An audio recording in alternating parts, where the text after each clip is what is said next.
Hello, everybody. Welcome to the Positive Pessimist Podcast. I'm your host, Tim Gaither. This is Wrestling Wednesday.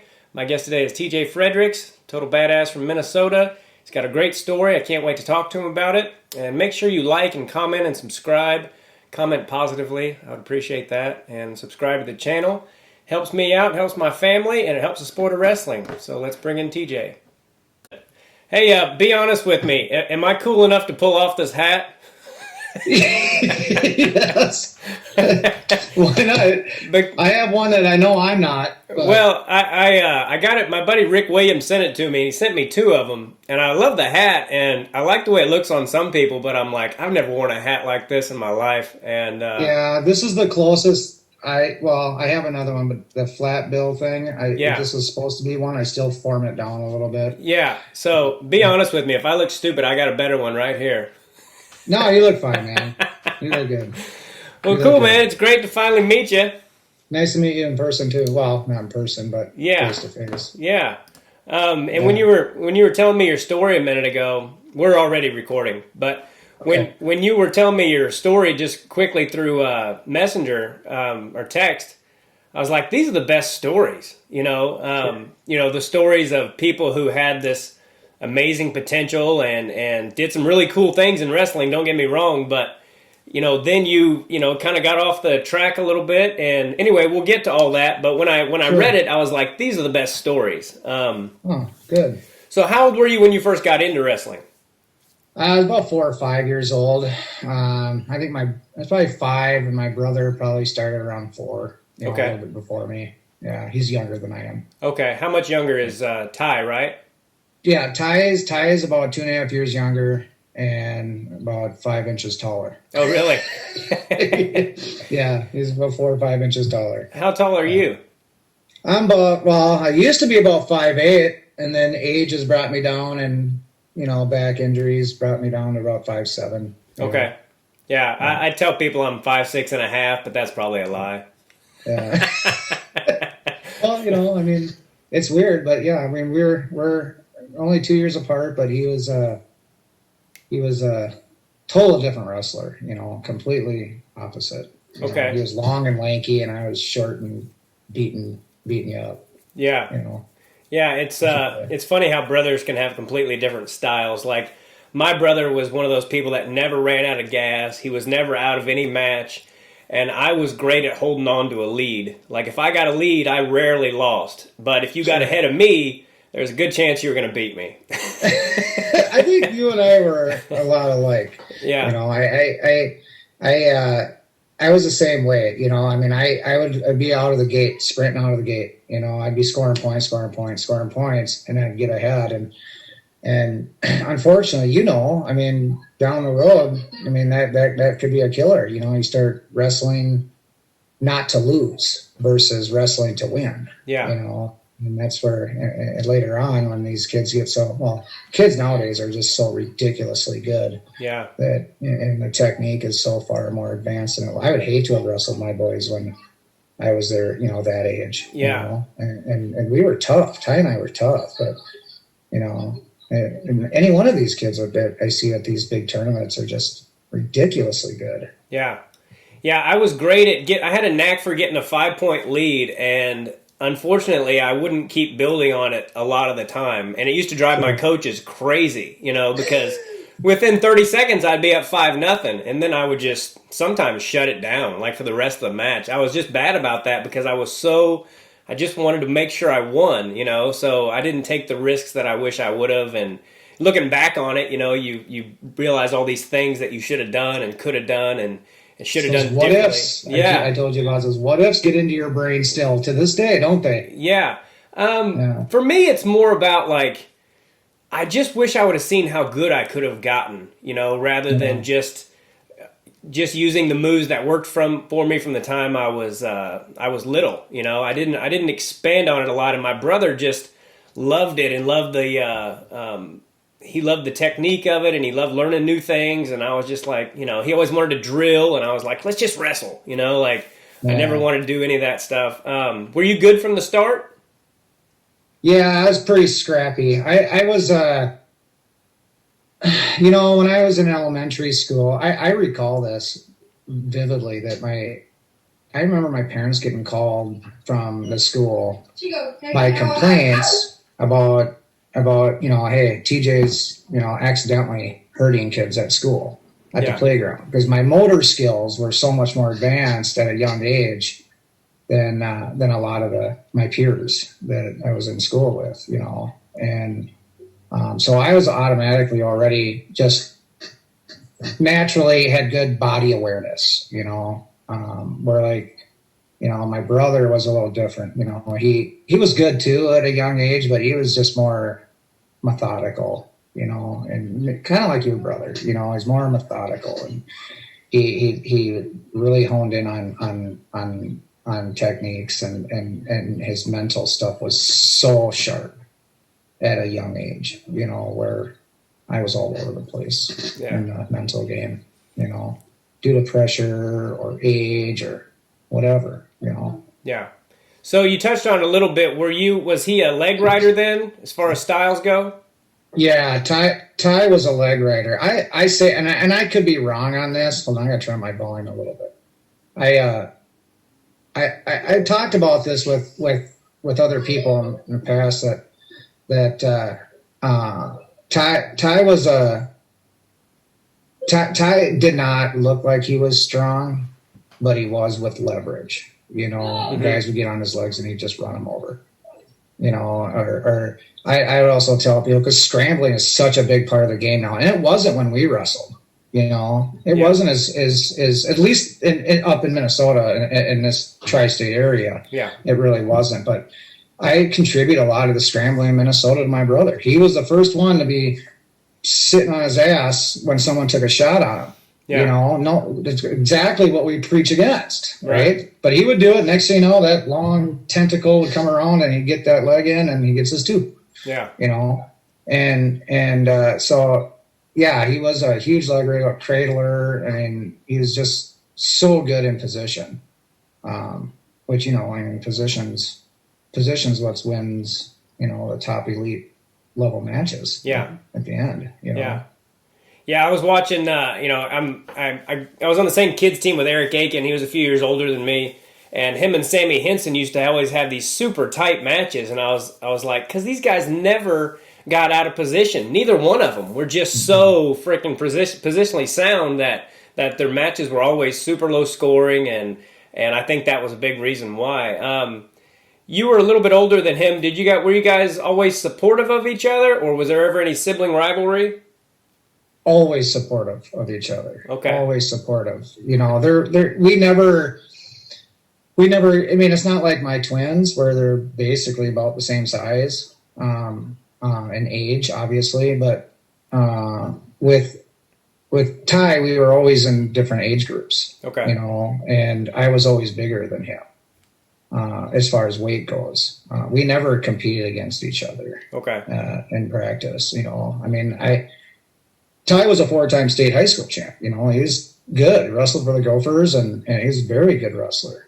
But we never competed against each other. I very much. I mean,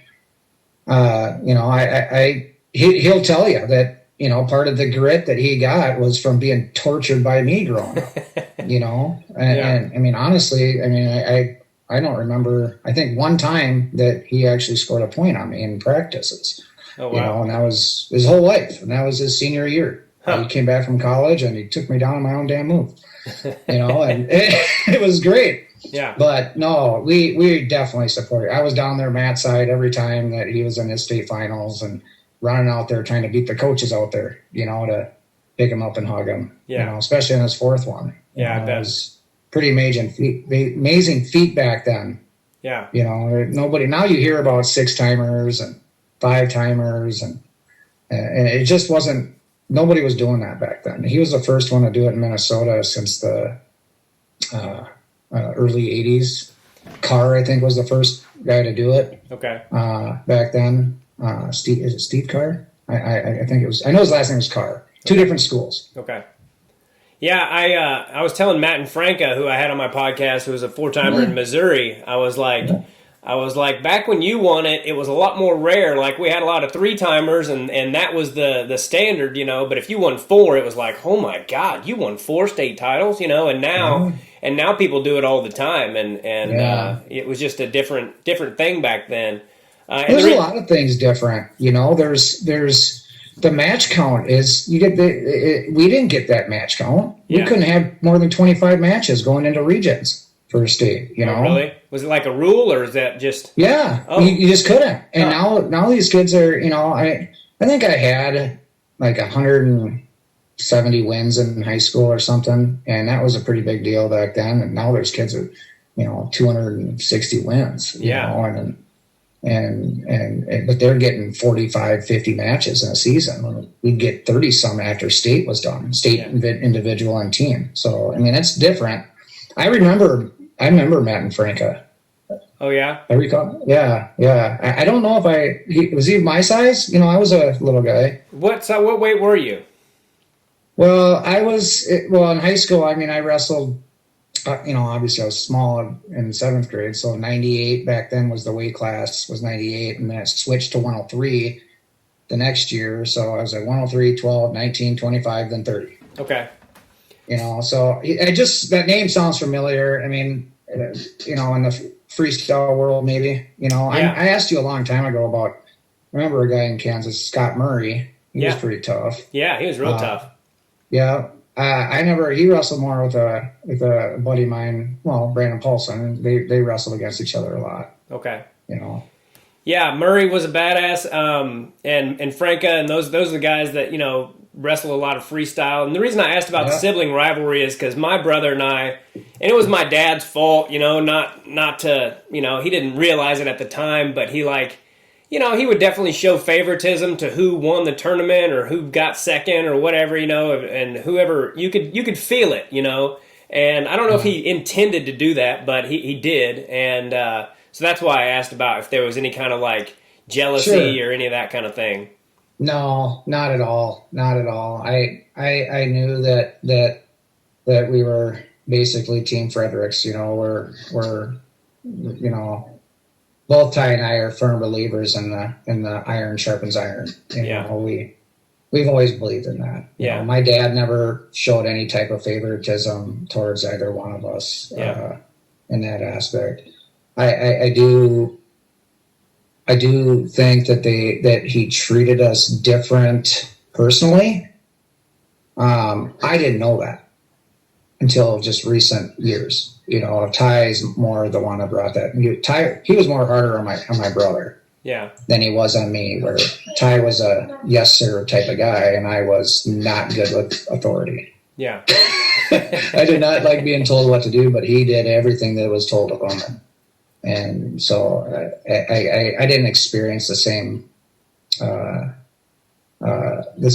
of, I don't know if you call it coaching from my dad. You know, I mean, I never noticed anything different, but he's the one that mentioned it. Well, tell me about your own career, because when I read what you wrote to me, it was super interesting, and I love that's one of my favorite things about wrestling is those kind of stories. And I've said this several times on this podcast. I used to have a guy, my buddy who's passed away now, but we used to sit on the phone and talk for hours, and he would tell me who beat who and all that stuff, and I still remember some of that stuff. And so I from a young age developed a love for the stories about wrestling and the people who were like, you know, like my brother, who was super talented, and, you know, without getting into all of our story, he never fulfilled his potential, but he had tons of it. And it was one of those things where, like, I won a high school state title and people would kind of forget about my brother, and I'm like, you know, I appreciate you being nice to me about my wrestling, but my brother was the one that was, you know, he had D1 talent. And so tell me about your story. Okay, well, as I stated when I wrote you, I gave you some information about me. I started. It started out at 7th grade. Okay. So nobody was really doing that. There wasn't. I think there was one other kid that wrestled varsity in 7th grade, and that was a year before me. I don't remember how he did, but it started out in the junior high row, right? So my 6th grade year, I did, the 1 year of junior high wrestling, and I didn't lose a match that year. And started out the season again with the middle school in 7th grade. And then the middle school coach was like, I don't have anybody through this kid. Yeah. He's beating up every kid that we got from every weight. And so it was ironically that the high school coach was also my gym teacher in middle school. Okay. So, but he never was there. He was always at the high school. So I was like, okay, can he practice with some of the high school guys, that you have? So I started practicing with them and was beating all those guys at my weight. And then we had to get some kind of authorization from a doctor saying I was okay and mature enough to compete at this level, blah, blah, blah. So I did. I mean, I didn't have a great career or great record that year. I think my record was 17, 12, and 1. Back then they had draws in dual meets. Right. And but I made it to the state tournament, upset a couple seniors and made it there. But, that wasn't going on back then. And then I made something really clicked on me between that. I mean, I was good in my 7th grade year, but something really clicked after going to that between 7th and 8th grade. I went to Jay Robinson intensive camp. Okay. Out in Washington. And again, I had to get a letter saying it was okay because that was for high school kids. But something turned. That next year, I grew. And I grew quick. And I probably bounced from, I was drinking water at weigh-ins to make the minimum for 98 to the next year, changing weight, cutting from, 110, 112, 13 pounds down to 103. So I grew a lot in that amount of time. Mm-hmm. So, and physically mature and, I was runner up that year and in the state tournament, lost by a point. And, wow, as an 8th grader. As an 8th grader, yeah, and no one had done that before, and I had my 9th grade year, I was 5th, and I lost to the state champions in the semis. It was a good match, and I ended up getting my revenge on him the very next year at the Christmas tournament, but that's where kind of things fell apart for me. Okay. So I had this mentality of back then was like I had nothing to lose. I'm the underdog. These guys have everything to lose, right? I have nothing to lose. But that mentality shifted once I started getting a little bit of notoriety to what if I lose? Yeah. What are people going to say? What are people going to think? And so my sophomore year, I was 32-0. I'd already beaten the returning state champ. And I won everything that you could win. I was undefeated. Finals or regions. I got upset in the finals to go to state.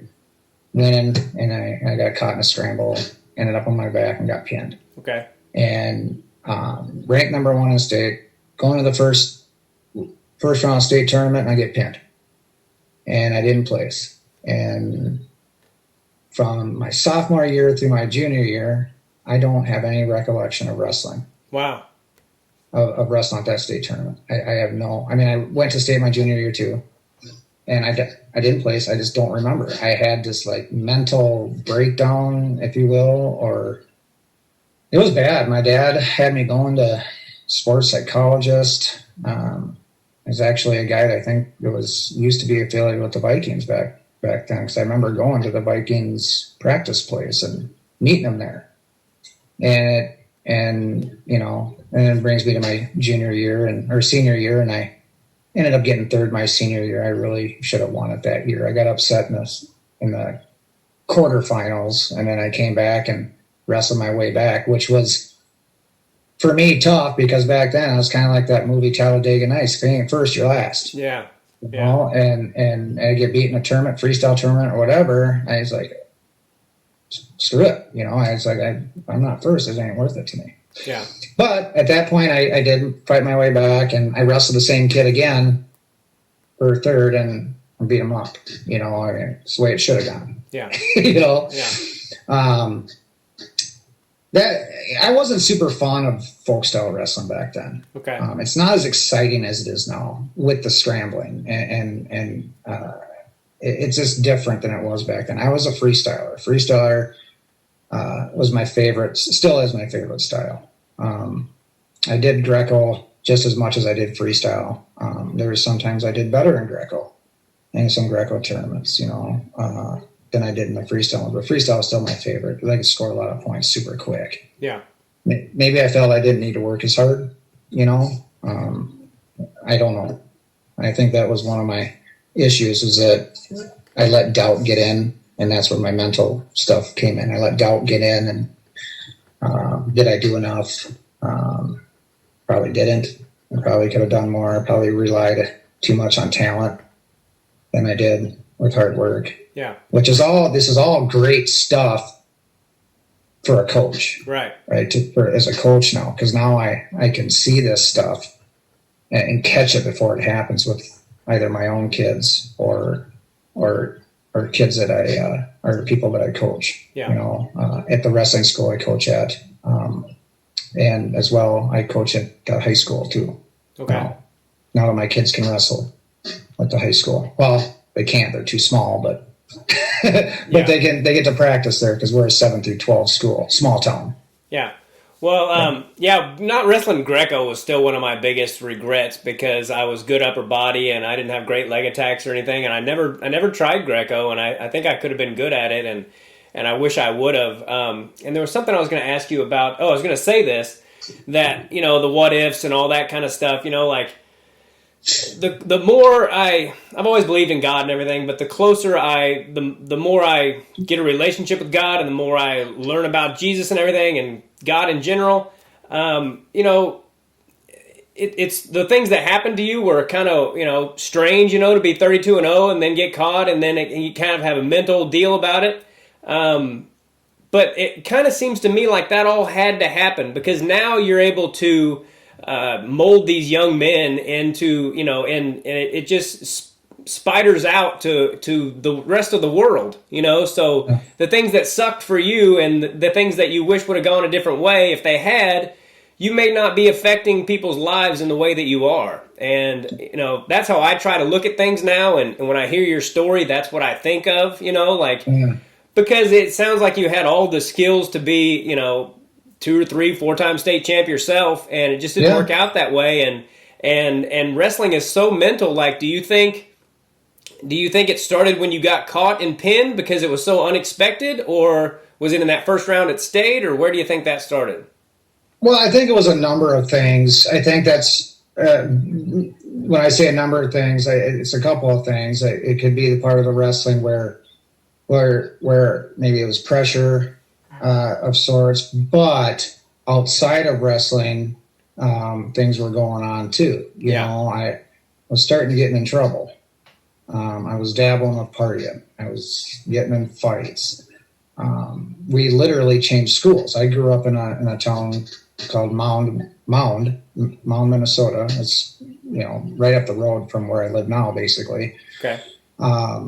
And we ended up transferring to Osseo my sophomore year, and it was my dad's intention to get me out of that school district because I was hanging out with maybe the wrong crowd sometimes. I was getting in trouble, and I moved to Osseo the first week. I get in a fight, and so it followed me.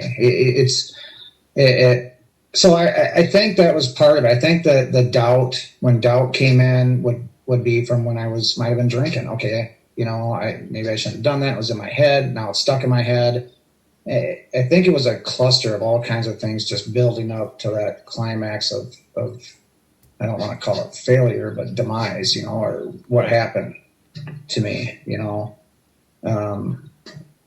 So, the drinking was my deal. It wasn't drugs or nothing, and it didn't really come into full course till after my rotator cuff surgery in college. Okay. And that hole in my body got filled with the wrong stuff that was missing. And I was on a downhill spiral. Downhill's just terrible, fast, really, really fast. Because everything I did. You're a wrestler, man. We're wrestlers. Everything we do hard. Yeah. And that's trained on us when we first put them shoes on, and when we were very young lads. And So when I partied hard. When I wrestled hard. When I played hard. There was no middle ground. So when I drank. Yeah. And I was good at it. You know? Yeah. But it's been a long time since I've done that. But, you know, I didn't get into coaching though until I have an older son too that's 24. Okay. He'll be turning 24. So when he was old enough to wrestle, I've been through this whole youth gamut already, and I'm going through it again with the twins. You know, and so you're 40. When did you graduate? High school? 93. I turned 47 next month. Okay. I was a little older for my grade. And did you wrestle in college then? I went to Iowa Central Community College first for 2 years. Okay. My uncle was the head coach there of 30 years. I was actually his last 2 years of coaching. I had to go to a junior college out of high school. I didn't have the grades or the core classes to go to a university. So I'm glad I did. I mean, heck, my brother wishes he would have gone to Iowa Central for at least 1 year for physical maturity, because he didn't physically mature till he was a junior in college. You know, okay. I was shaving in 9th grade. He wasn't. It was just so opposite. Yeah. And so no, I went to there 2 years, and ironically, I think I graduated high school with like a 1.8 GPA, and then I went to college and I was over a 3 And it goes back to that authority thing. I did not like being told what to do in high school. I mean, if I'm 10 seconds late, you're tardy. I'm like, this is dumb. I'm old enough to die for my country right now. Yeah. And you're getting me in trouble for this. You know, it just really was so immature in my brain and the way I thought. When I went to college, I had the freedoms. Like, okay, and no one's pushing me or telling me to do this. I'm doing it on my own choice. But I did well. It was weird because my senior year in high school, I wrestled 130, and I was pretty small 130 pounder. But my freshman year in college, I cut down to 118. Oh, wow. And back when I was 118, I never made scratch weight. And there's this little story behind that we had a good team. You know, I mean, Iowa Central Community College was still is to this day, a very good wrestling team. I mean, I remember beating, national champ Augsburg back then. You know, we had guys, my teammates, Mark Ironside, right? Oh yeah. Well, his brother Matt was a teammate of mine. Okay. Bet you never heard of him.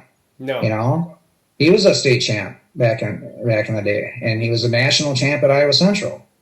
You know, we had Joe and TJ Williams' older brother. Steve Williams was my teammate at Iowa Central. Okay. He's better than both of them. Wow. You know, and he had an early departure from this world. You know, and he was on his way to Olympic Training Center, and he ended up dying from like an asthma attack or something. Oh wow. And so we had a good group of guys.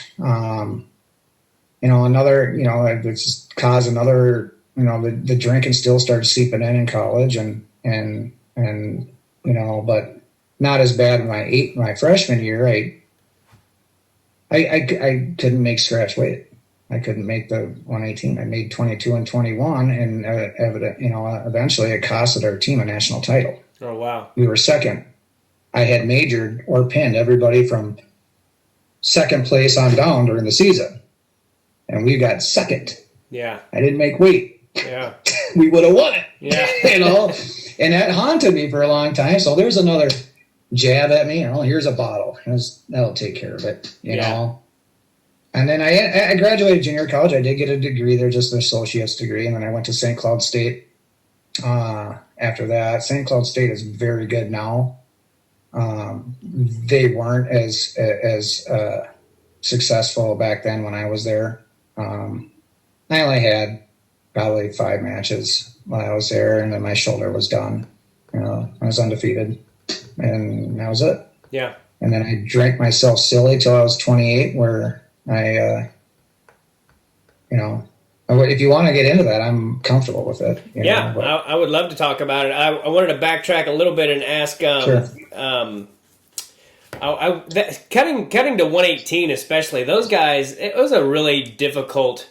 because nobody, when you're grown weighs, even close to 118. So those guys, it seemed like, cut so much freaking weight. Matt and Franca said he got up to almost 150 over Christmas break and came back and had to lose 30 pounds. And it was just all about the weight cut at that point. Yeah.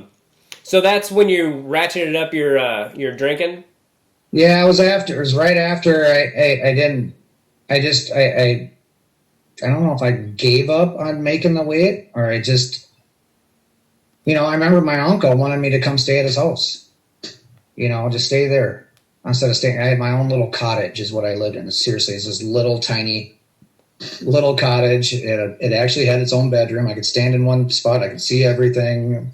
And he wanted me to come stay with him because I don't think he trusted me, and he was right not to. Yeah. It was, I think part of it that I couldn't make it, part of it is I kind of said, screw it. It's like, this is killing me. Yeah. I started at about 145, 140, and it's the hardest I've ever worked. I would go in at 6 o'clock in the morning and remember the old Stairmasters? I go do Stairmasters on the highest level for 40 minutes, and I go to class, and my morning was I had my half bagel. I'd have my other half of the bagel at lunch with a 6-inch veggie sub, and then I wouldn't have anything at night. Yeah. I did this every day, and then I had practice, and I'd come in at night and then run on the treadmill for 45 minutes at one of the higher speeds. I do this every single day, and that got my weight down. My problem was for weight size-wise, I was just in between weights. If they had the like in freestyle, they have the 121. That would have been perfect. Mm-hmm. I would have been big at 121, but that would have been doable. Yeah. Because I had made that. I made 120, 121, 122 with the pound allowances that they gave us, or the 120, 121. Yeah, people don't realize how freaking brutal that is to be doing all that and not be replenishing yourself with anything. Like my sophomore year of high school, I ended up quitting that year, and I've told this story before, but the guy that ended up winning it that year, he certainly wasn't any better than me, and I ended up quitting. I didn't wrestle one match because without getting into all of my story, my coach couldn't get over the things that my brother had done. So he was very unfair to me, and when I told him I'd wrestle 135, he was like, he just wouldn't let me go 140. And the last week, like the last 5 days, I literally had 4 bowls of cereal. I would have a bowl of cereal for breakfast. I wouldn't eat or drink anything the entire day. Then I would go to wrestling practice and have a glass of water for dinner, glass of ice water, and then go to bed and do it all over again. And by that 5th day, by that Friday, we went back to, went to practice, and I weighed 136.5 before practice. I weighed 136.5 after practice. I went home and ran 4 miles and went back up to a basketball game, went downstairs to check my weight, 136.5. My body was done. It just wouldn't lose any more weight, and I was a 15-year-old kid, and he was such a jerk to me at the time that I was just like, you know what, I'm done. And I quit and didn't wrestle a match that year, and it's mentally, it's so hard, I would walk up the stairs and have to sit down because my heart would be beating so fast, right. And that's I think that's something that they've really cleaned up on. Yeah, thank God. A lot since when we wrestled, where it's not weight cutting anymore so much, where it's more weight management. Nutrition, people are so much smarter with nutrition now. My kids, I'm in the firm belief if you're in between weights, always go down. If you're in between, it's not only a couple pounds, a few pounds, right? You're in between weights, always go down. So they're always in between, so they'll go down a couple pounds, 2 or 3 pounds at the most. Yeah. Right. But they'll call it weight cutting. I'm like, you don't have any idea what weight cutting is. Try being 10 pounds over, 11 pounds over the day before. Yeah. The day before, because I would maintain for 118, get my weight down to about 128, 127 pounds. And then I would, for diet and training, that was all my body would go. The rest would all have to be water. Yeah. I would have to just sauna suits, and to get it off that way. So when you missed weight at nationals, how far did it was at districts I missed it. Okay. How far did you get down? 120. You got to 120. Okay. Yeah. And then your body just wouldn't lose anymore? No. I had nothing left. Yeah. I can't say I didn't have anything left. Maybe I did, but I think my brain got in the way. I think I could have made it. Mm-hmm. I think my body could have made it. Yeah. But I think my brain just wasn't tough enough at that time for that to happen. Well, physically. I don't know if you saw my Barry Davis episode, but I don't know if you know that famous story, but he basically quit at Big Tens and wasn't gonna. He was the number 1 ranked guy in the country, and he wasn't gonna do it. He went to a grocery store and got a thing of donuts, and Coach Gable found him in the grocery store before he put any of it in his mouth, but he was done. That guy was the number 1 ranked guy in D1. I mean, and it's Love Barry Davis. Yeah, he's an amazing dude. He's a great such person. a physical guy when he wrestled, man. Yeah, it's one of my biggest. It's one of the coolest things in my life that I can call that guy a friend. He's I think he dated or had a thing for my cousin back in the day. Oh yeah. Yeah, it would been my coach's daughter. Okay. She was a cheerleader at Iowa State, and so she knew all these guys in Iowa, whether it's a Hawkeye or was it Iowa State. They knew everybody. My uncle Denny's in the Hall of Fame, so he was pretty well known in the state of Iowa. I wanted to backtrack a little bit and ask you about your brother who was a 4-timer in Minnesota. Yep. You told me through Messenger one time that I should get him on here because he had a really interesting story, and I would definitely like to get him on here. But I wanted to hear the story from his brother's perspective. Sure. Where do you want to begin? Like his high school career? Yeah, just you told me that him winning 4 was kind of an interesting story. Like, I mean, it's amazing that he did that, but you said that there was some things about it that were, just a really interesting story. I'd like to hear it. Well, yeah, he's always been a good wrestler. He always, as a youth, he did well like those Northern Plains tournaments and freestyle. He was good in Greco and all of that. And so when we moved to Osseo, it was my sophomore year. So he was in 8th grade, and his 8th grade year, he actually got beat out by a buddy of mine in my grade for the 103 spot. And he was just learning kind of his leg righting, so to speak. He was still learning how his body works. He was still learning that leverage, and he didn't quite have that down yet. And something clicked between that 8th and 9th grade year. So he went from getting beat out his 8th grade year to being state champ his freshman year. Ty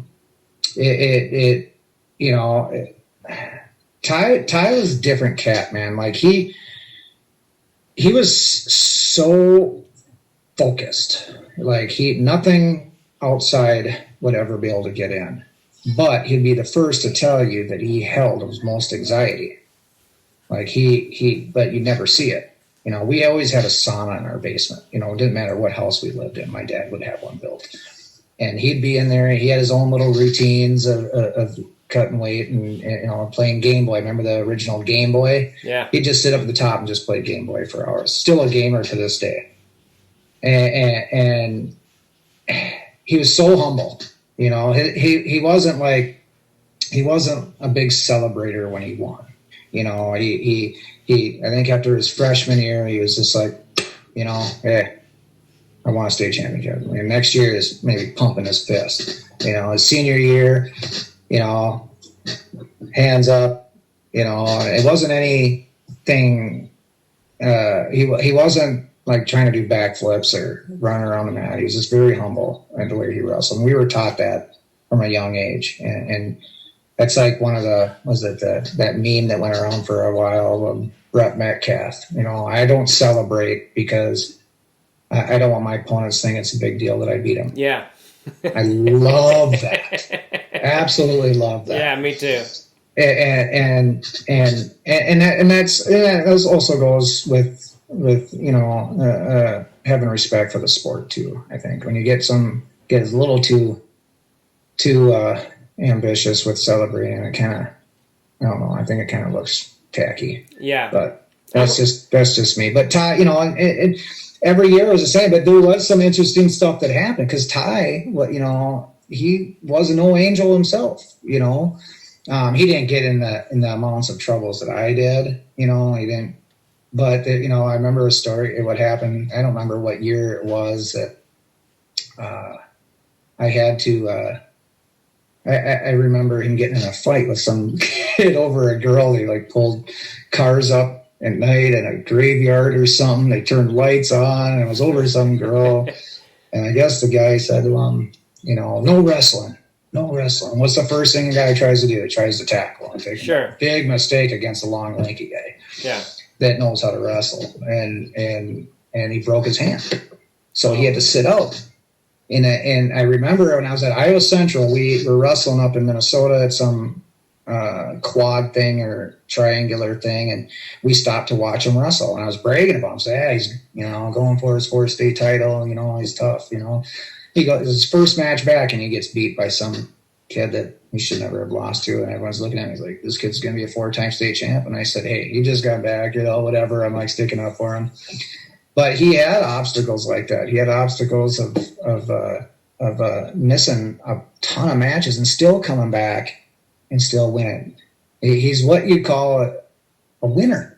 He won when the time was right to win. Like the season didn't matter to him. Didn't get to his head. It didn't bother him. He was so mentally tough in this, and they're so disciplined. In his way, he was the one that was going to the health club. You know, he was dragging a little buddy of his with him that was a year below him that coincidentally ended up being a 2-time state champ himself, and contribute a lot of that to my brother, dragging him to the health club to go do this, that, and the other because he couldn't practice. I couldn't practice. Yeah. Because of his hand. So he'd go do airdyne bike at practice, and then he'd go to the health club and go run and do this, that, whatever he could do, but he couldn't do anything. Mm-hmm. You know? That's the biggest thing about Ty is just about how mentally tough he is and how driven he is. I mean, here's another example. It has nothing to do with wrestling about him and how focused and disciplined he is. Have you ever had a deep cleaning done when you go to the dentist where they have to numb your whole mouth and they go up underneath your gums to sweep shit out? No, okay. Never that. It's painful. Yeah. Okay. I've had it done, and I go to the dentist, I take care of my teeth, but it's hereditary. It's just, we get bad plaque buildup up in the gums and it gets calcifies, whatever. So they have to numb your mouth and take that scraper thing up underneath your gum, right? You can't do that without Novocaine. He did it without Novocaine. Oh, wow. I said, what did you do that? He says, because I want the painful reminder to take better care of my teeth. That's the way he was. Yeah. That's the way he approached. That's the way he still approaches things. He's just hard nosed, and you should have him on. He's a good dude, and he's a very philosophical. He's extremely smart, and he knows his wrestling. He still goes to, you know, he'd go out. He hung out with all the senior guys the last year, 2 years ago before COVID, to the World Championships. They went to, I think it was in Hungary or something.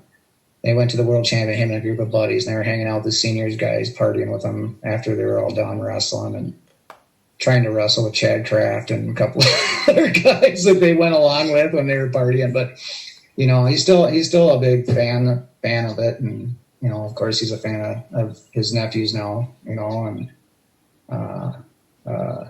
he's just an all-around good dude. You know, his senior year, you know, I mean, I remember coming up and being in the stands, and they had after he won it, he got the standing ovation from the whole arena, you know, and they announced, and back in this date, so-and-so won 4 state titles. Back in this date, someone did it. And the last one was that car, you know, in this date. And now you're 1995, 4 times. I mean, I got goosebumps telling you that right now, because there's a highlight video of this somewhere out there. And a buddy of mine has shared it on Facebook before, and I don't know where it's at anymore, but it's pretty cool. Yeah, I bet. It's pretty cool. Yeah, that's awesome. Does he have kids that wrestle? No, he doesn't. He's never had kids. Okay. And he's followed the boys, and he helps me out. He was helping out with the wrestling school I'm at. He came in last year, and then COVID kind of hit this year, and I think we all take it serious and we all respect the virus, but I think he takes a little more serious than I do. So he hasn't been at our wrestling school that I coach at is JJ trained. Okay. It's ran by a lifelong buddy of mine that we grew up together, different schools, and Jeff Wicker, and he runs it. It's there's so many wrestling schools. So that's why kids are so good these days. Yeah. It is that the opportunity is so much more greater than it ever was. Right. And that was a big contributor to my brother and I's success at a young age, because my dad was an innovator of this sport. He started there was a freestyle club here in Minnesota. It was called High Flyers, still around to this day. It was started back in 83, 84. And you see this every day now, but back then you didn't see this, where he was the first person, because all of our clubs were ran by parents, town clubs ran by parents, or they might have been ex-wrestlers or whatever. But my dad was like, hold on a second. So he brought in the first college kid as a coach for these clubs. And no one was doing that. Marty Morgan was the first one. I remember that name. Yeah, I bet you do. And so he was the first one to come in. Back then, college kids couldn't be paid for stuff like this, right? They had to be under the table or camps affiliated with their school, whatever, but they were not supposed to get paid for this. So he got paid for like landscaping or something. My dad was paying him, say he was paying him for landscaping or lakeshore or whatever. Yeah. So, and then we brought in, the Thorne brothers, right? Oh, yeah. Mike, David. Well, their dad, John, was my personal coach growing up. Right, him and his wife Brenda, right out of college, he was an Iowa State wrestler, All-American there. He actually lived with us, and he worked for my dad. Got his start working for my dad. My dad was an investment banker, and got his start working. So we had these people in place. Kevin Darkus, I'd go see him every Wednesday down at the U. So my dad gave us opportunities that most kids weren't getting. Yeah. Back then. Nowadays, it's everywhere. There's wrestling schools everywhere. What sets ours apart is that we believe on one-on-one attention, versus, so we'll have one coach for every 4 to 6 kids. I have my own group of kids that I work with. I take notes on, and I give these on Google Drive, and I give these notes to the parents at the end of the month. Oh, wow. Right? None of the really schools do that. It's more like, here, you come and grind. You might have some guys that get favored a little bit more, that are the real studs, but we take pride in making kids that may not look like or appear that they have the skill or will have it, and all of a sudden they're showing success. Yeah. That's my favorite part as a coach. Yeah. Is seeing a kid doing stuff that they're not supposed to be doing. Yeah. Yeah, that's one of my favorite things about the sport too, is sometimes you'll see a kid who's not even that good, and then all of a sudden, like I could tell stories of kids I knew growing up that they would be just very average, and then they would beat someone, and then it just turned something in their head, just one match, and then they were never the same in a good way. Like they would just start. I remember a kid named John Troutman who. He wasn't that good, and he beat a kid named Chad Weaver in a match who was tough, and he was never the same. He ended up being a high school state runner-up and was good from that point forward, and he wasn't even on my team. I just remember seeing that kid, and every now and again you'd see that in someone, and to me that was always cool, and the opposite was true too. I knew a couple kids that were super talented. My brother beat a kid. My brother changed a kid's life in a bad way as far as wrestling. Like this kid had lost, and he was going on his 3rd year undefeated. And then my brother beat him, and he was never the same again. He was never. Yeah. He never. It just broke him. He wasn't used to losing or whatever. And so that's what's great and hard about wrestling. That happens that happens in every generation. I remember. I mean it. it happened to me a little bit because like I said, I relied on talent too much, you know, at times. And, you know, and I totally saw kids that were coming up through that were just hammers and when they were in their youth and they just disappeared off the face of the planet, either get burnt out, maybe, I don't know. You know, I mean, I think last year was the first year that I took the boys down to Tulsa, and been there twice now, and that's one of my biggest takeaways is I wonder how many of these kids are still going to be around. Yeah. Because the two biggest takeaways are the weight cutting for these youth. These kids are ginormous. And the other part is the insane parents slash coaches. A good story for you down there, good feel-good story, and it involves my kid, so I'm very proud of this.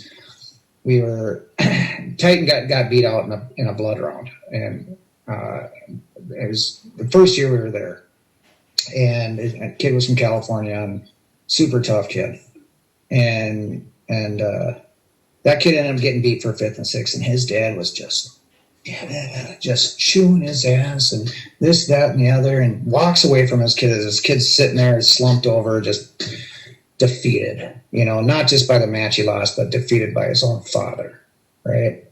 So we're standing behind these little fences that they have set up, you know, watching these matches, because part of the things I love down there is I just love seeing all the awesome wrestling. I don't even know all these kids, and there's such good talent. I just love seeing good wrestling. Yeah. I'm standing there, and I look over, and Titan's not there anymore. He walks around this fence, right? Goes up to the kid, sticks his hand out, shakes his hand, pulls him up, and gives him a hug, and says, "That was a great match." And that's the kind of kids that I want. I want to make kids like that. Yeah. I want to make kids that's one of the coolest things I love about coaching is when they, not just when they can do something successful and perform successfully and they get their little successes, they get their little victories, but ultimately it's what kind of humans they turn out to be. Absolutely. Right? So like I had a parent last year, like I help out with our youth program too. We're a little club, our town club, and I'll go there once a week because I'm at the high school full time now, and I'm not an administrative by all means. That's the part I don't do. I will never be a head coach ever because I don't want to do anything with that. I just put on my shoes and I show shit. And that's what I love. I correct things and I make things better for them. And that's what I care most about. And so I had a parent ask me last year, you know, what do you think of your guys? You know, what do you think of your team? And I said, oh, ask me in 15, 20 years what kind of humans they turned out to be. Yeah. That's the cool part. That's where my past experiences and hurdles and trials and tribulations will come into effect to be able to help other kids not have to go through that. Because I've been studying a lot more. I wish we had YouTube and all this shit back then, because my way of watching and getting better was watching the older guys go. Yeah. You know, watching, you know, when we'd wrestle out in the juniors division in Vegas, the seniors, the U.S. Nationals was going on the exact same time in the same facility. So I got to watch all my heroes. You know, my hero in wrestling is John Smith, by all means. Bar none, I think he's the greatest wrestler of all time. He invented a style. Yeah, he sure did. I mean, you can't beat that. And I have a quick little story about him. You know, I was at Vegas and I was about ready to be in the finals for freestyle and for the junior division. I had a big weight. I had 80-some kids in my weight. And I'm sitting on this bench thing, and I was high school age, but I was having a shoe. You know, I was sitting there and watching wrestling, and this dude sits next to me, and I look, it's John Smith sitting right next to me. And he says, "Can I get a lip?" I said, "What?" He says, "Can I get a lip?" And he wanted a chew. And I said, "Sure." He saw I was chewing, and he says, "How you doing?" I said, "I'm in the finals." He says, "Me too." And I said, "I know. Everyone knows."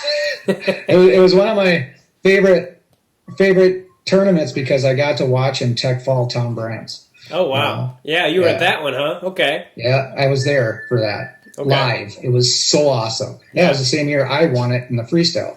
Nice. For juniors. Yeah. Cool. It was a good time. You know, he's He's my real world hero, and I'm not a starstruck type of guy. And my fictitious hero is Rocky. Yeah, it's funny, man. Mine too. I almost wore a Rocky shirt today, and it you know, that people have no idea how much that movie shaped my life.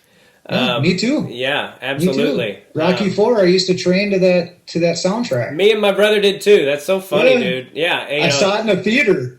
Yeah, so did I. I was 10 years old. Me and my buddy went, and it was one of the best days of my whole life. We went to dinner for his birthday, and you know, we never had a lot of money growing up, but his parents took us to dinner, and then we went and saw Rocky IV, and we were standing up in the aisles, freaking Rocky, you know, and you know, try to tell a little kid that that's not real. I mean, we were all about it. Yeah, dude. I was disappointed when I actually started watching real boxing, and it didn't look like that. Yeah, you know, they, you know. If that was how real boxing was, it'd be the most popular thing in the whole planet. But you know, real boxing is kind of boring because those guys are so good and they do things that you can't really see what's going on. But yeah, I love Rocky. What was I going to say about John Smith? I still use those quotes. I use those quotes all the time. Yeah, I am such a nerd about Rocky. I could probably do every character's line in every movie. You know, you might have me beat. Because I don't know every line, but you can ask my fiance or kids. They'll tell you that when Rocky, I have every movie on CD. I know I can watch it on stream it, whatever, but I have the CD. But when it comes on, when it comes on TBS or TNT, a marathon, my day's done. Yeah, I'll watch it with all the commercials, and I'll just keep watching it. I bought all the movies for my father-in-law one Christmas, and I go, if you want to learn something about me, watch these movies, and you'll understand why I am the way I am and why I still work out the way I do at 45, and you know, because I just get a lot out of it. I listen to something called Lion of Judah every morning, and I don't know if you've heard of that, but it's on YouTube, and I listen to Lion of Judah Motivation. It's all about God, but they put like music behind it, and it'll get you fired up, man. And I'll listen to it. I'll go for runs and listen to it, and I'll be, you know, hollering, you know, God bless you. I'll say it to people running by them, and don't live in fear, and all this stuff, you know. So you have to send me that link later. Yeah, I definitely will. I like listening to stuff like that. I listen to a lot of. I'll listen to little short clips of like Tony Robbins stuff for certain types of focus stuff. There's a couple others that I listen to. I'm not a big reader. Okay. My mind just goes off. I'll forget what I read as I'm reading it, and so I'm better at visual or audio. Yeah, I'm trying to read the Bible, and I got to admit sometimes I lose focus on what I'm reading, and it's kind of hard to. You got to really be focused when you're reading the Bible to understand what you're reading. And for me, anyway, I just got done with a kind of a short thing where from our church it was kind of a challenge thing, and the focus is on Matthew, Mark, Luke, and John. You know, the story of Jesus, the main dude in the Bible, you know. Yeah. And then fasting every Wednesday. Okay. So I picked a day to fast. I had nothing, no food. Well, I'd have water and drink and stuff, but no food for a day. Okay. You know, and I ended last Wednesday, but I'm thinking I might just still continue. Yeah. I might just continue that fast, and I might add a second day. Yeah. You know, and just spread it out. You know, I might do a Monday or a Tuesday, Thursday type of deal. Yeah. You know, where I have no food, and then it's not that bad, you know, but it's I think what it's doing up here is strengthening upstairs a little bit, and that sacrifice, and I think we all kind of miss that. Yeah, fasting is all about going through those, you know, you get to that point where you almost feel like you're going to puke, and then if you just suck it up for a few minutes, you get past that, and then it's not that big a deal. And, you know, most people don't understand that kind of craziness. No, they don't. When they talk about, you know, so I remember, my brother went on a mission, and so I don't want to talk about his personal life. But, he got up to, he was heavy, he got almost up to 200 pounds. Okay. Right. And that's heavy for him, even though he's 6 foot tall. He's got smaller wrists than I do. He's just real dainty bones. Yeah. And for him, that was kind of heavy, and he was drinking a little bit, more than he probably should have. Nothing like me. I mean, that's and we can get into that if you want. And it'd probably be good for maybe people to hear. But he quit drinking. And when I told you he's focused and driven, he went from 190 some pounds he's right back down to 160, and he's shredded. Yeah. And he did this in less than 2 months. And his wife was like, mad. Like, how do you do that? Why do you do that? He says, because nobody knows their body better than a wrestler. Yep. We know how far we can push ourselves. Most people don't. Most people have their own personal limit that they just, because they've never been past it before. Okay. They don't know what it's like to push your body so far that what did Tom Brands used to say, that, we do things that make a billy goat puke, and it's true. Stuff we do is probably frowned upon by society, as a whole. Yeah. We work so hard and we put our body, I mean, I don't know about you, my body's beat up, and it is. I've had rotator cuff surgery. I've had surgery on my left shoulder, my AC, and my low back. I'm looking at a fusion. And I first hurt my back in Russia, in the Soviet Union when I was there.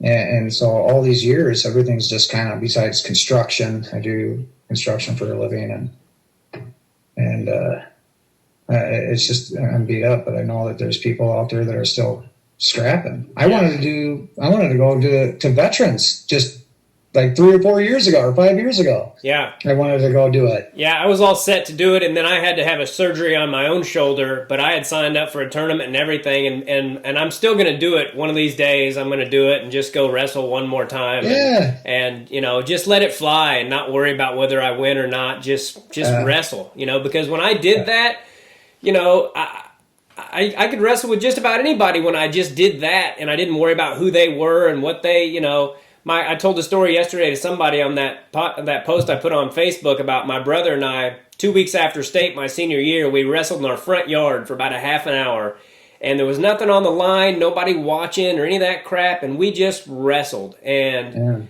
we just wrestled for like probably a half an hour straight. We got one takedown apiece, but we were scrambling all over the place. And John Smith used to talk about that, backyard wrestling, just wrestle. Just go out there and wrestle and see what happens. Yep. And if I could do it again, that's what I would do. And if my boy ever wants to wrestle, I used to get tears in my eyes thinking about having a son and not thinking about him winning necessarily, but I would actually think about him losing and me telling him, I love you no matter what. No matter what you do in this sport or don't do, if you're a 4-time state champ or you never make it to state, I'm going to love you the exact same. Goosebumps. Yeah. Yeah. I love that. That's what it's all about for me. And my dad didn't set out to do that to me, but he didn't, I can remember one time him telling me he was proud of me after losing. And I had made it to the finals of this tournament. I was a 125-pounder, and it was that my kids club actually put me in the wrong weight bracket, and I was up at 140, and I wrestled with defending Missouri State champ and was beating the crap out of him up until the last 30 seconds. He hit a 5-point move and ended up beating me by a point. And that was the only time my dad ever called me and was like, I just want to tell you I was proud of you today. And wow. It still does something to me just thinking about that. And I'm going to tell my son every chance I get how proud of him I am, whether he wrestles or not. And I hope he does, because it's something I know a little bit about. But I hope he does too, and not just because to be a wrestler, but from the life lessons that you get from it. Yeah. Right. So my older son. My older son loves wrestling. He helps coach at JJ. Okay. He works with the little guys, like the beginners. I don't see him much because it's a different day or it's a different time of day. But he was one of those type of wrestlers that was, you know, he was a 500 plus type wrestler. You know, he was better than average, but he was always behind his best friend that was a state place winner multiple times. And Brady wasn't able to go up or down. He couldn't beat those guys, you know, and he couldn't go down. He was too big.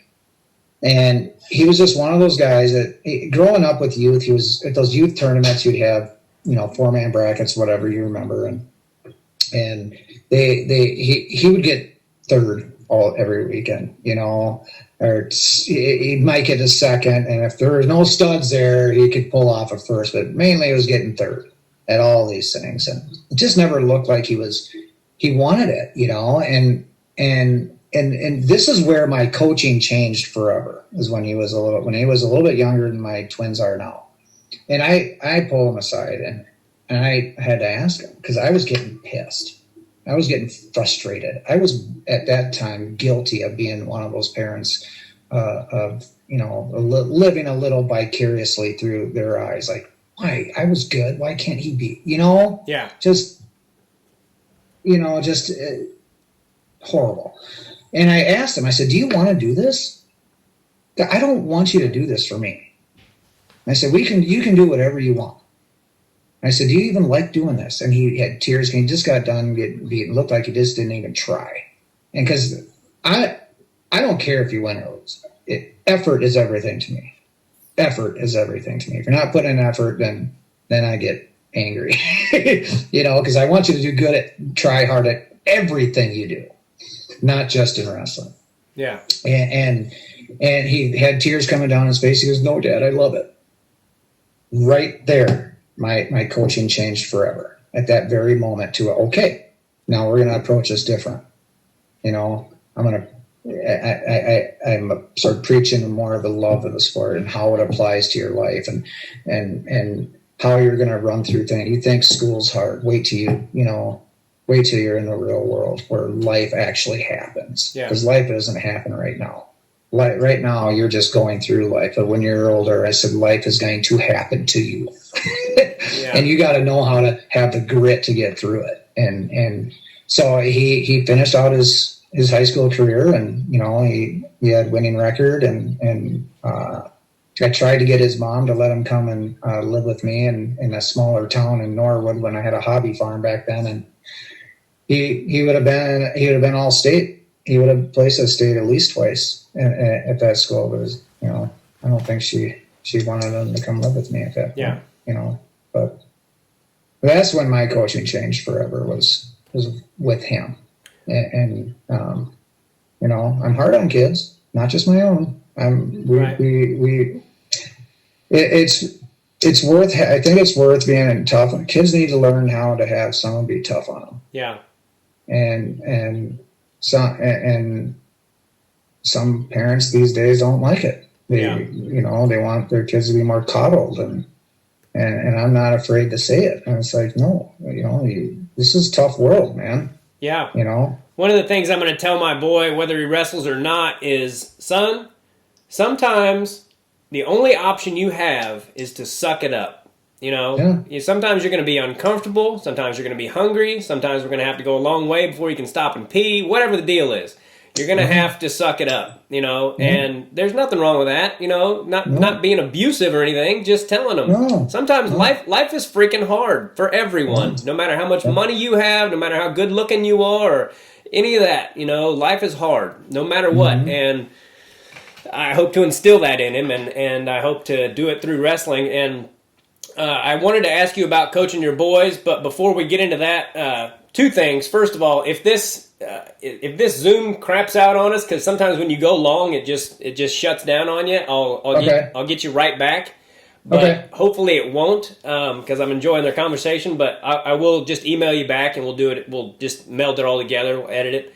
But so I just wanted to warn you. But I did want to ask you about the drinking and how you stopped, because I haven't. In March, it'll be 10 years for me, and I just I just finally came to the conclusion that I was gonna, you know, in my business, it's very easy for it to be a problem. It's always free. Absolutely. it's always free and you're always around strangers, and it's just easier to talk to people that you don't really know if you got a buzz. And or at least it used to be. Now I'm not like that at all, but I finally came to the conclusion. I was like, I'm going to wake up, be in my mid 40s, my career will have gone nowhere, and I'll be a full blown drunk. And I just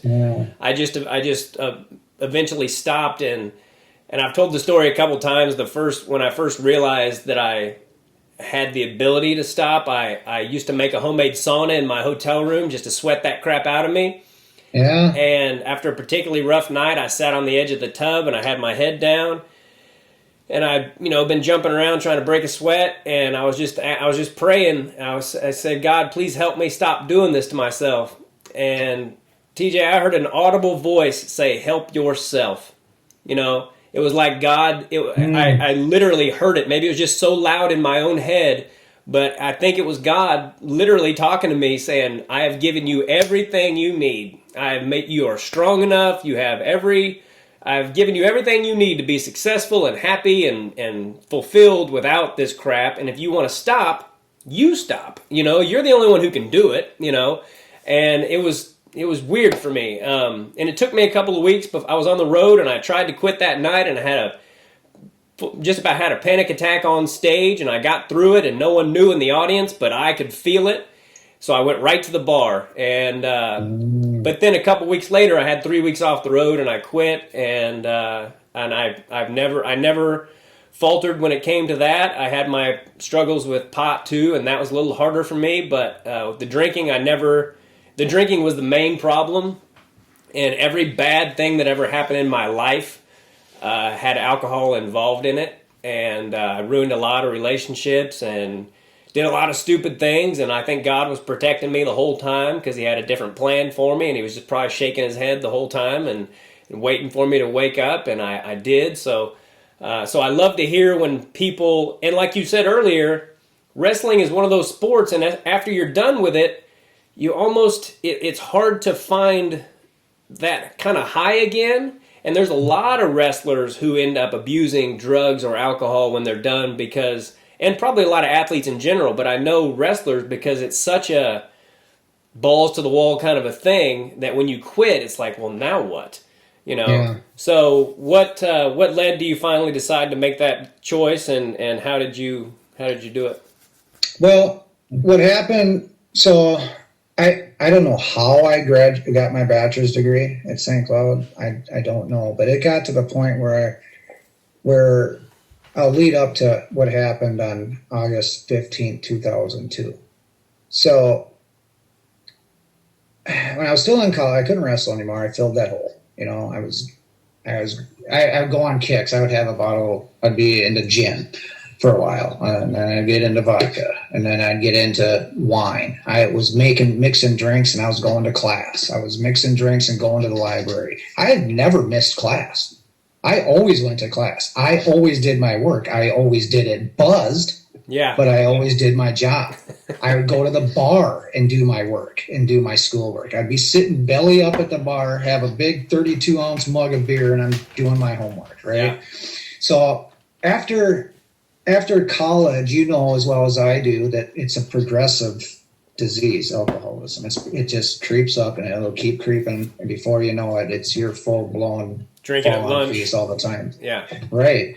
So, I mean, I worked in my field very briefly, but I was a drunk. I was drinking all the time. I was having squirt pop. That I'd have half and half vodka in there. Or I'd walk around with one of these that was a Code Red Mountain Dew to be half and half vodka. One would be underneath my car seat. One would be in my glove compartment. One would be in my center console. I would have stashed ready everywhere. I would have it on the job site because I started working construction because I got bored with this stuff, and I liked working with my hands. And I did it in college in the summer times. I did roofing. I did block tending. I was a block tender, which is the hardest job physically that I've ever done. My grip got really damn strong for wrestling doing it, but I'd be drinking on site. I'd be drinking there, and it got to the point where I was drinking a 175 a car cup vodka a day, every day. Wow. Every day. And I'd go in and buy two, and I would drink one, and I didn't even go to work anymore. I'd never leave the house because my drinks at the bar were quadruple shots because they weren't never strong enough. Yeah. So I'd order, my drink would cost me, damn near $20 because I'd be 4 shots in one drink. I wouldn't say a double. I said I want a quadruple. And I was at bowling leagues and stuff like that. And I started not going to that anymore because everything got too expensive. And I had DWIs. I had 2 of them. I had one back in college when I was 20 and one when I was 22. Both on my brother's birthday, 2 years apart to the day. Huh. And back then they weren't as big a deal. My first one I had a fine of $50. Lost my license for 30 days. Oops. Yeah. And then my second one was I was still on probation from the first one, so I got in a little more trouble on that one. But fast forward to around 27, I was done. But I didn't know how. They're like today. You can find they have commercials for health. You hear it on the radio, Teen and Adult Challenge.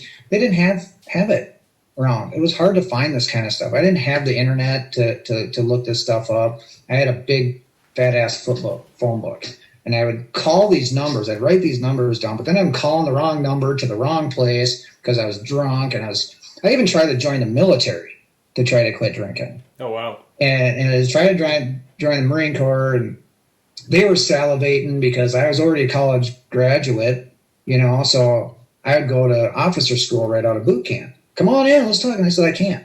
And I said, I'm a drunk. They came to my house.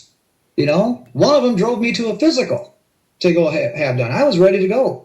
He said, we'll take care of your drinking. We'll get dried out before you even go to boot camp, blah, blah, blah.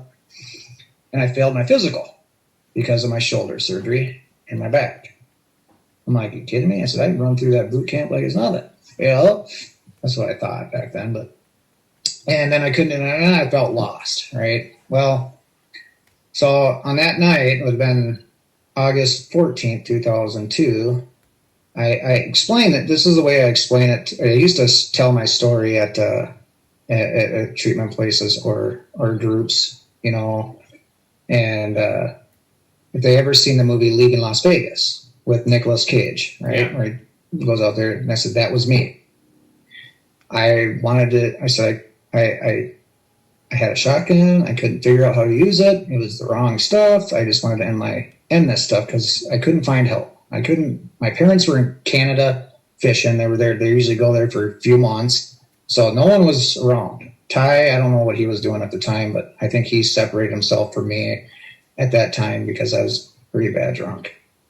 And I said, okay, this isn't working. So that movie popped into my head. And I said, okay, so I'm going to do it by booze. So I drank a 1.75 of alcohol. This is in one night. Wow. And then I drank a liter of gin. And then I drank a bottle of sake that I found under my parents' bed. And then I ran out of booze. Well, then I found some half six-pack in the basement, drank that. So I had no more alcohol left. I didn't have any money. So I started lining up shots of rubbing alcohol. Oh, God. And I started taking shots of rubbing alcohol. And all this time, I'm on the phone with a good buddy of mine. And now, coincidentally, he was sober. He would come over frequently, once a week or so. And every time, he'd just hang out with me while I would drink, And then every time he'd leave an AA book. And then I'd take that AA book and I'd throw it in the garbage. I didn't have a problem. I opened it up just fine and went down super easy. Yeah. Not an issue.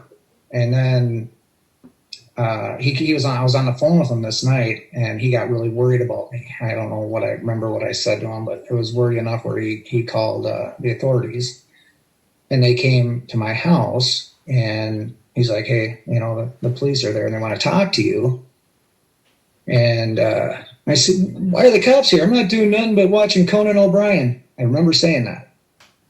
And I said, no, they just worried about you, want to talk to you. Just make sure your hands are out of your pocket or whatever. And that's the last I remember that evening. Because when I left, I don't know. I don't remember locking the door. I don't remember leaving. But I woke up in the ICU. Because, and this will blow your mind, but my blood alcohol, and this was a few hours after they took me from my house, was 0.54 blood alcohol. Jeez. I was past clinically dead, which is 4-7. And I was in renal failure. My kidneys were failing, and my urine was black. I was pissing and shitting myself. And you said you're kind of a spiritual awakening where you heard a voice. Well, I had my spiritual awakening in the ICU. Well, people that go to AA, they say your 12th step is when you had your spiritual awakening, whatever. I had mine in the ICU, where I had this big window. And then all of a sudden, I could see out the window. All of a sudden, I couldn't see out the window anymore. It was completely bright white light. And nothing spoke to me. But I felt something. And I can't explain it, but I was done. Yeah. Now, remember I told you that I wasn't the type that took to authority very well, or I didn't do well when people told me what to do. For something got in my head that very moment where after the ICU, I had to go to the nut ward for a week because they called it at first an attempted suicide. So I had to go stay in this. So I'm in this room with this. I didn't need to be in there, but I was in there with some dudes that needed to be in there. Let's just say. Yeah. And I remember being on the phone. It's the only time I could call fine. My brother came and saw me in the ICU with his then girlfriend at the time. And, I remember him kind of, gagging a little bit because the way I was convulsing, I was literally convulsing. And my withdrawals weren't withdrawals. I went through really bad DTs where I was seeing things that weren't there. I was talking to people that weren't there. I had a nurse aide at my side 24 hours a day because of my kidneys failing. And my liver was damaged. Thankfully, my liver regenerated itself, but my kidneys are forever damaged. They work at 70-some%, and that can't be fixed. But from there, I was able to use the phone. I talked to my brother. I said, find me a place. Help me find a treatment place. And this is weird, where I can smoke. I didn't smoke. I don't know why I said that, but I ended up smoking at treatment. I think I was automatically already looking for a crutch. Yeah.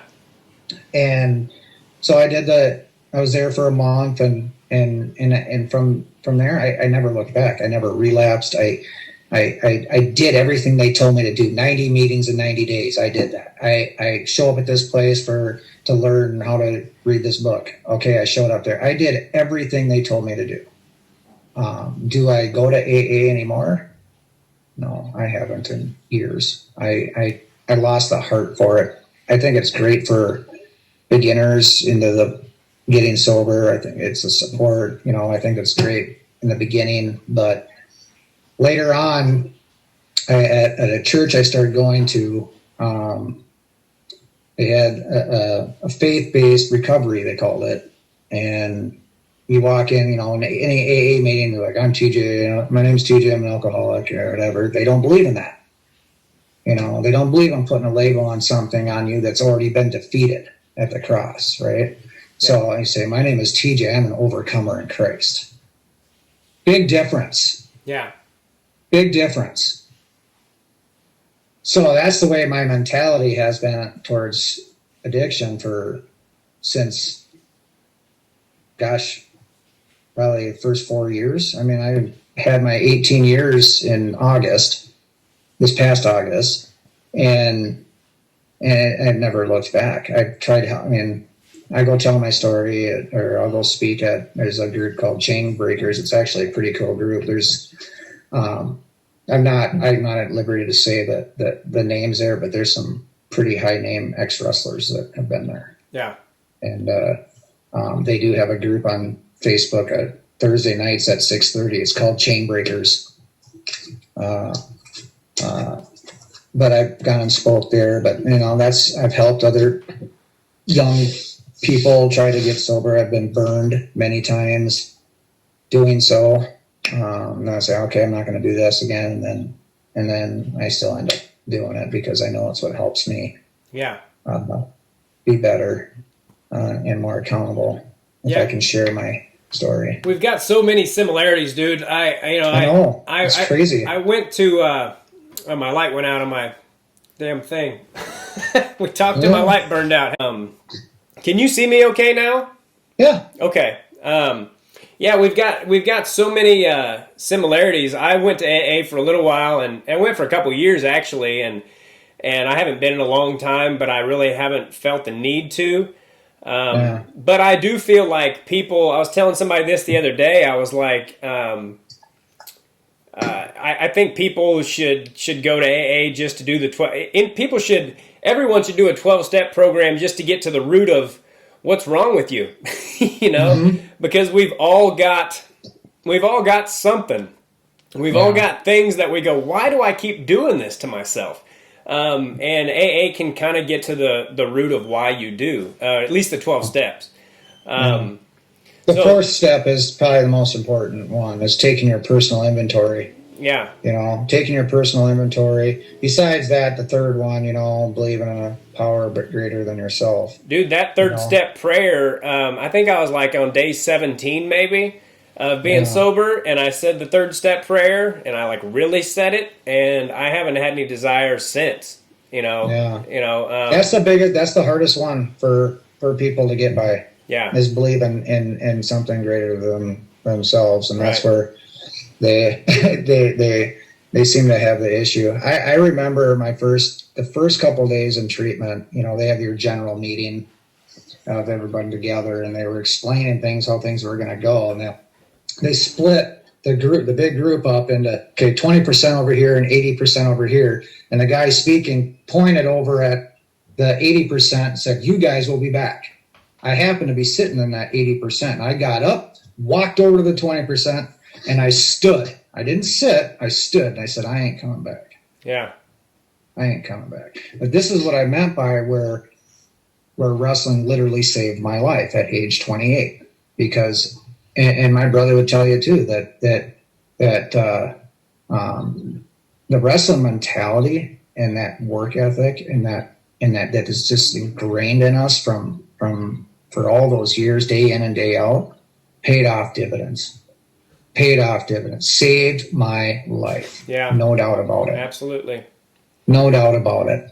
And, you know, it wasn't until just recently that I started kind of trying to get back into at least making an appearance like at this Chain Breakers. It's not an AA group. It's the reason why I got away from AA was the political stuff about it.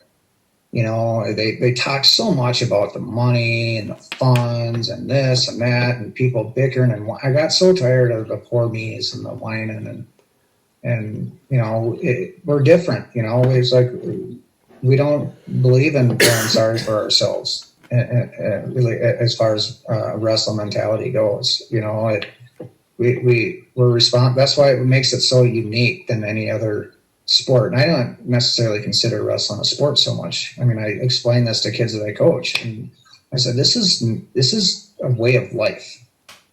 It's an actual lifestyle that is not comparable to many. Yeah. And you can play basketball, you can play football, but you can't play wrestling. Yeah. You can't hide behind a teammate. You can't hide behind coaches. I correct people all the time. I'm like, you don't play wrestling. Yes, you don't. It's a way of life, and I'm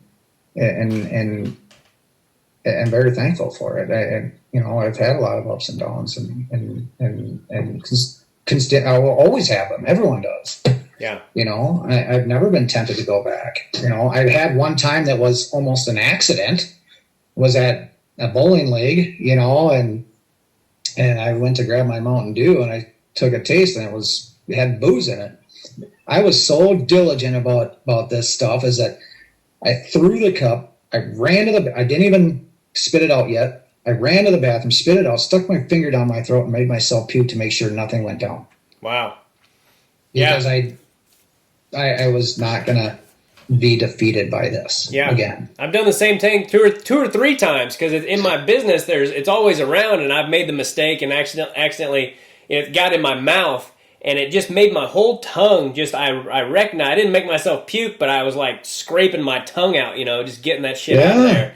and it was weird, man. Like I could feel how close I was to, and I wasn't the kind of drunk that like I didn't go to those kind of extremes. It was what I did when I drank, and it was just something I had to get away from. And if it wasn't for wrestling and having that to fall back on, like without getting into our childhood, if it wasn't for the sport of wrestling, I don't know where I would be right now, but it would not be good.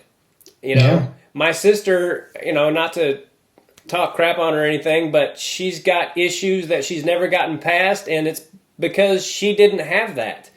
And, she'd probably be mad at me for even saying that, but I just thank God all the time that happened. And I remember when we were going to our first wrestling practice, I was always kind of a nervous kid, and I remember we couldn't find the wrestling room. It was at this big high school we'd never been to, and I remember thinking, maybe if we don't find it, I won't have to do this. But I'm assuming you found it. We did find it, and I was pretty good from the start. I was natural, and maybe to my downfall, I was a natural. Because I didn't work as hard as my brother, who wasn't quite as natural at it as I was. My gosh, are we alike? Yeah. We are so alike. I'm going to have to wrap this up pretty soon, but I wanted to ask you what it's like to coach your boys and how great that is. It's amazing. It's I don't want to sound like I'm bragging about them. They legitimately are very special athletes. They have very special skills. They have unmatchable mat sense, unmatchable body awareness. They have endless gas tanks. They're known for that. They don't get tired. They have fun. But what's even more important is how much they are loved, liked, and respected by so many people. They're outgoing. They're not shy, which is a good thing, and sometimes not the greatest, you know. But they're not shy. They're very talented young lads, and what it's like. I mean, sometimes it's frustrating, like coaching anybody else, And there's times where I'll grab Jeff. He's the guy that runs JJ, or his partner Jesse. I'll grab either one of them. You need to talk to them. I'm about ready to, lose my shit. And I'm a firm believer in having any kids have multiple coaches. Having different philosophies, having different tactics, and getting involved. Where you might, I know that there's kids that they have wrestled they've wrestled with, that those kids wouldn't even go to a tournament without their dad being there. And that's sad. Yeah, they have to know how to be coached by other people, because my ulterior motive is later on in life, right? You have to know how to relate to different bosses. Yeah, you're gonna be working your way up a ladder somewhere in some form. So you have to be able to be coached by different people and to learn from different people and to accept authority from different people. And they do this very well, and they adapt very well. If I keep preaching to them, the things to watch out for, and keep my eyes open for symptoms that I might see that are characteristic of my past, then we're going to nip that in the ass right away. Yeah. Yeah, because I don't want them to have to go through what I went through. They shouldn't have to if I've already gone through it for them. Right. And you'll see, if they keep on the same track, you're gonna notice these little shits in the next few years making a real statement. Yeah, I bet. I've watched them wrestle, and they're really talented. For how old are they?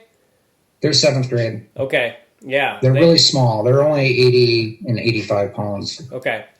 But I've watched them, and they've really they're beyond their years as far as their technique and that kind of stuff. And it's funny, dude. The way that God works, and the way that I always ask. I've been asking a lot lately for God to show me His will for my life, and to put the right people in my life and the right people in my path. And this is no knock on you, but there were supposed to be 3 other people that were supposed to do this podcast on this day. and I was supposed to have Jim Givens, and then a couple other people were tentatively going to do it, and they fell out, and I didn't have a guest at all. And I was like, I'm gonna see if TJ wants to do this, and I have to tell you that it's been one of the best podcasts that I've done so far, because we obviously talked about wrestling, but we talked about a lot of things, and I think part of God's will for my life, or that I'm learning more all the time, is that, I was blessed with a certain ability to say things to people in a certain way that, maybe they need to hear, and I've had my own struggles in life and my own story, and I've got this small platform that's growing. I got like 4,000 new subscribers last week, within the last couple weeks, and nice. part of my goal is to not only talk about wrestling, but let people know that struggle is for a reason, and that and it's real. Yeah, and that life is hard for everyone, and that you can get through it if you do certain things. And I struggle all the time with life, I mean, we all do. And last night I had a great day, and then all of a sudden, just, Satan is a sneaky bastard, and when he sees you going the right way and trying to do the right thing, he'll do everything he can to derail you. And so anyway, I feel like us having this conversation was all God, putting us together, and all our similarities and all that stuff, and I hope to meet you someday. And I told you I want to go to one of your shows, so let's get you up to Rick Bronson's. House of Comedy or Acme in downtown. Minneapolis. They're both great venues. I've got a contact with Rick Bronson. I need to get a hold of him and get in there, and I definitely will. I could get a whole slew of guys coming. Okay. Wrestlers to come to that. That would be a great time. We'll have a whole table just of wrestlers. Awesome. How cool would that be? I'll have my manager, when he talks to him, or she talks to him about it, I'll use that as a selling point. Yeah. Yeah. Well, I did want to mention one thing about our high school team. I know you said you had to wrap this up, but it's all good. You'll like this. It's our high school wrestling team, Watertown Mayor, small town, 4,200 people in just Watertown. And we started, this is my first year with them full time. And, we went from a team of this guys that, they're just farm boys, hard, hunters, they're hard-nosed, gritty guys. And so far we beat 3 ranked teams in duels. We're 11-0 right now in duels. And we beat the top team in our region already, the second team in our top, the second best team in our region. We got the third best this week. And we're not ranked pretty soon. So, I wanted to bring up Watertown because I'm so proud of these boys that, and our coaching staff is the head, we have co-head coaches. I've known them both for years. And it's one thing about coaching that they do that I don't know that a lot of high schools do a lot, is that these guys genuinely love each and every one of these kids. And I think that's something that's missing. Rather than being a number on a team. Yeah. They genuinely care, from your top varsity guy to, we have one girl on our team, and it's her second year, and she had 2 JV wins just last week in a row in the same night. Awesome. And a try. So that's what I dig about coaching, is seeing these kids that maybe above 500 type wrestlers making it happen. Yeah. It's like a vision quest type of thing, It's like, hey, we're on a mission here. Watertown's never made it to state high school tournament. Oh wow. That could seriously happen. Oh yeah. For us. That could be a reality. As long as we stay the course and always preach the attacking and wrestling with every part of your body, and just, I'm excited for it. Yeah, that's I great. appreciate this. This was fun. And I knew I knew you had other guys on it, scheduled for today. You told me that already. I definitely wanted to have you on sometime, but it's just it was like a prayer answered, like God knows what you need and what the message that needs to get out there. And like I said like I said about your own career, like you told me in that message, some of the, you were prodigy coming into high school, and some of the guys you beat and competed with and all that stuff. And there's no telling what you could have done in the sport, individually. But I think it's even more important that you went through those things, and now that you're touching so many lives and that you're able to pass on some of that knowledge and wisdom that you got through trials and tribulations and very difficult things that you overcame. So, I think maybe God pinned you in that regional final. I that's a very good possibility. Yeah. I believe that. I believe in the same type of stuff you do. I believe that God puts people in your lives that when it's not our time, it's His time. Absolutely. And that's what I think that gets missed a lot, because we all want something like yesterday. We're a society that moves so fast now that it's not His will for it to move that fast. If it is, He'll let us know, hell or high water. We'll know some way that when we get fall flat on our face, well, that wasn't our time. Yeah. I dig it. Your net worth is your net worth, right? Yeah. So I dig it. I think my next tattoo, I've only got a couple tattoos, but I'm thinking about getting "Stand Your Ground, for it is written" on my arm, I like it. Because that's what, that's basically what Jesus kept telling the devil, over and over. Yeah. It's written. Sometimes I'll be working out and I'll be like, "It's written, devil, beat it," Yeah. My tattoo I have here, it looks like a Harley symbol. Yeah. But it's not. It says John 3:16, forgiven. I love it. Yeah, but it looks like a Harley symbol. Yeah, cool. But most people think it's a Harley symbol. I do ride a Harley. Yeah. But it's I have that one, and I got "What Would Jesus Do" right here. Nice. Yeah. Yeah, man. Yeah. Things work out the way they're supposed to work out if you just look for the positives and everything. No matter what. Is there anything else you want to say before we get out of here? No. If you want, if you ever want to talk to my brother at all, okay, let me know. Okay, I'll get you in contact with him. I would love to. Yeah, cool, brother. I'll look forward to some of your other ones. I watched, the last one I watched was Jeff McGinnis. Okay. I never got a chance to wrestle him. Okay. We were the same age.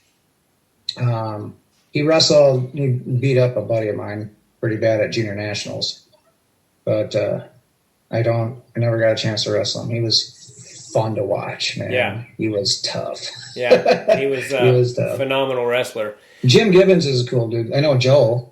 I don't know Jim. Yeah, I haven't had him on the podcast yet, but we talked one day for about a half an hour, and it was like, some of these people I'll talk to, and it's like, I've never spoken to him, and sometimes I'll get nervous talking to him, because I looked up to him when I was a kid, and then almost immediately I feel comfortable with them, and we end up having some great conversations, and they're not just about wrestling. So he knows my uncle. He might, I don't know about Jim, but Joe does, because they went to school with John Thorne. Thorne, the dad of the Thorne brothers. Yeah, he was an All-American at Iowa State around those time, and Kevin Darkus used to beat him up, and I had some good men in my life. Yeah, and I'm very thankful for that. Well, cool, brother. It was a pleasure to have you, and I think thank you very much. I think it'll probably be up tomorrow. My poor wife is gonna edit this, and I made it hard on her with some of the the things I wasn't prepared for. But let me know the link, because I already did tell the high school coach, that the head coach, that I was doing this, and he said, "Yeah, send me the link." Cool, man. I definitely will. May I get you some more subscribers? Yeah. Well, thank you so much, TJ. I'll talk to you soon, and God bless you, buddy. All right, sir. God bless you too. Bye-bye. All right, bye-bye. All right, everybody. That was TJ Friedrichs. I didn't even ask him if I say his last name right, but what a great dude, and what a great story, and total badass. And we didn't even get into how good a wrestler he was. Not completely. His total prodigy, and I love stories like that. I love wrestling for that very reason, the kind of people it makes. And I look forward to putting this one up, and hope you guys enjoyed it. And make sure you like and share and subscribe. And God bless all of you. Thank you so much for tuning in and making this thing into, slowly building it into a successful thing. So God bless all of you, and take care, and good luck. Bye-bye. Oh, by the way, always go to makingithappen.com, M-A-C-A-N ithappen.com. Help out little Bo Macon and his family. It's been kind of a rough, it's always rough for him, to be completely honest, but it's been really rough lately, and they can use your help. And that's it. God bless all of you. Thanks so much. Bye-bye. Do us both a favor and click on that subscribe button.